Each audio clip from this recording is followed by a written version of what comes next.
আজকে এই যে গরুর মাংস নিয়ে নিছি, আর এই গরুর মাংসটা হচ্ছে আমি হাতে মাখায় তারপরে রান্না করব। এখানে হচ্ছে গরুর মাংসটা ধুয়ে পরিষ্কার করে নিয়ে তারপরে পেঁয়াজ, কাঁচামরিচ, আদা, রসুন মানে যা যা প্রয়োজনীয় ময় মশলা দরকার সব একসাথে দিয়ে তারপর হচ্ছে এই যে হাতে মাখাইতাছি। হাতে মাখায় তারপরে মানে চুলার মধ্যে একটু পানি দিয়ে কষাবো।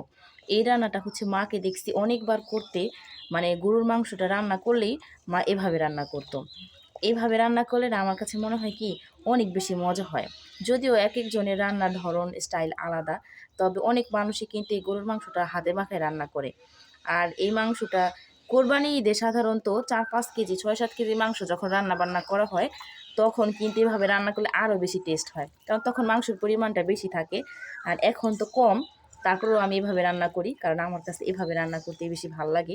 বিশেষ করে খাইতে আর কি অনেক মজা লাগে, আবার সময়টাও বেঁচে যায়, শর্টকাটে রান্না করা যায়। তো আজকে সেহরির জন্য এটাই হচ্ছে রান্না করতেছি।